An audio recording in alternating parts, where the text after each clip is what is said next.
chapter 20. And David fled from Naioth in Ramah, and came and said before Jonathan, What have I done? What is mine iniquity, and what is my sin before thy father, that he seeketh my life? And he said unto him, God forbid, thou shalt not die. Behold, my father will do nothing either great or small, but that he will show it me. And why should my father hide this thing from me? It is not so. And David sware moreover, and said, Thy father certainly knoweth that I have found grace in thine eyes. And he saith, Let not Jonathan know this, lest he be grieved. But truly as the Lord liveth, and as thy soul liveth, there is but a step between me and death. Then said Jonathan unto David, Whatsoever thy soul desireth, I will even do it for thee. And David said unto Jonathan, Behold, tomorrow is the new moon, and I should not fail to sit with the king at meat. But let me go, that I may hide myself in the field unto the 3rd day at even. If thy father at all miss me, then say, David earnestly asked leave of me, that he might run to Bethlehem his city, for there is a yearly sacrifice there for all the family. If he say thus, It is well, thy servant shall have peace. But if he be very wroth, then be sure that evil is determined by him. Therefore thou shalt deal kindly with thy servant, for thou hast brought thy servant into a covenant of the Lord with thee. Notwithstanding, if there be in me iniquity, slay me thyself, for why shouldst thou bring me to thy father? And Jonathan said, Far be it from thee. For if I knew certainly that evil were determined by my father to come upon thee, then would I not tell it thee?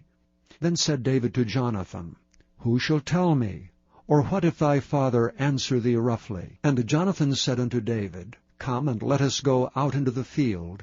And they went out both of them into the field. And Jonathan said unto David, O Lord God of Israel, when I have sounded my father about tomorrow any time, or the 3rd day, and behold, if there be good toward David, and I then send not unto thee, and show it thee, the Lord do so and much more to Jonathan. But if it please my father to do thee evil, then I will show it thee, and send thee away, that thou mayest go in peace. And the Lord be with thee, as he hath been with my father. And thou shalt not only, while yet I live, show me the kindness of the Lord, that I die not, but also thou shalt not cut off thy kindness from my house forever, no, not when the Lord hath cut off the enemies of David, every one of them from the face of the earth. So Jonathan made a covenant with the house of David, saying, Let the Lord even require it at the hand of David's enemies. And Jonathan caused David to swear again, because he loved him, for he loved him as he loved his own soul.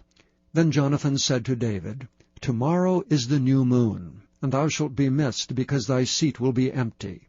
And when thou hast stayed 3 days, then thou shalt go down quickly, and come to the place where thou didst hide thyself when the business was in hand, and shalt remain by the stone easel. And I will shoot 3 arrows on the side thereof, as though I shot at a mark. And behold, I will send a lad, saying, Go, find out the arrows. If I expressly say unto the lad, Behold, the arrows are on this side of thee, take them, then come thou, for there is peace to thee, and no hurt, as the Lord liveth.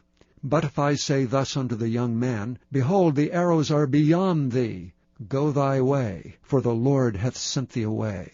And as touching the matter which thou and I have spoken of, behold, the Lord be between thee and me forever. So David hid himself in the field, and when the new moon was come, the king sat him down to eat meat. And the king sat upon his seat, as at other times, even upon a seat by the wall. And Jonathan arose, and Abner sat by Saul's side, and David's place was empty. Nevertheless Saul spake not anything that day, for he thought, Something hath befallen him. He is not clean. Surely he is not clean. And it came to pass on the morrow, which was the 2nd day of the month, that David's place was empty. And Saul said unto Jonathan his son, Wherefore cometh not the son of Jesse to meat, neither yesterday nor today? And Jonathan answered Saul, David earnestly asked leave of me to go to Bethlehem.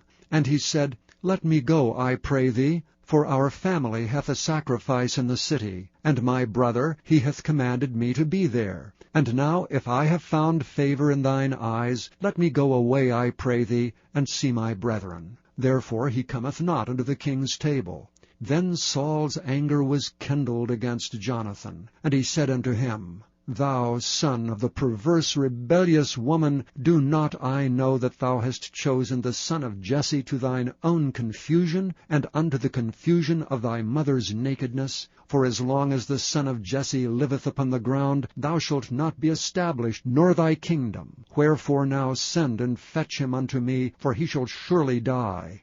And Jonathan answered Saul his father, and said unto him, Wherefore shall he be slain? What hath he done? And Saul cast a javelin at him to smite him, whereby Jonathan knew that it was determined of his father to slay David. So Jonathan arose from the table in fierce anger, and did eat no meat the 2nd day of the month. For he was grieved for David, because his father had done him shame. And it came to pass in the morning that Jonathan went out into the field at the time appointed with David, and a little lad with him. And he said unto his lad, Run, find out now the arrows which I shoot. And as the lad ran, he shot an arrow beyond him.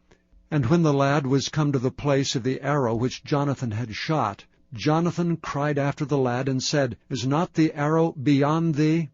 And Jonathan cried after the lad, Make speed, haste, stay not.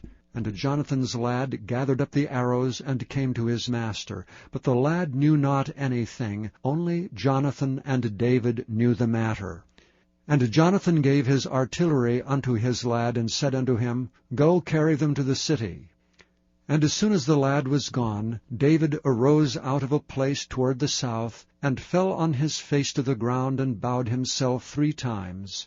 And they kissed one another, and wept with one another, until David exceeded. And Jonathan said to David, Go in peace, forasmuch as we have sworn both of us in the name of the Lord, saying, The Lord be between me and thee, and between my seed and thy seed forever. And he arose and departed, and Jonathan went into the city.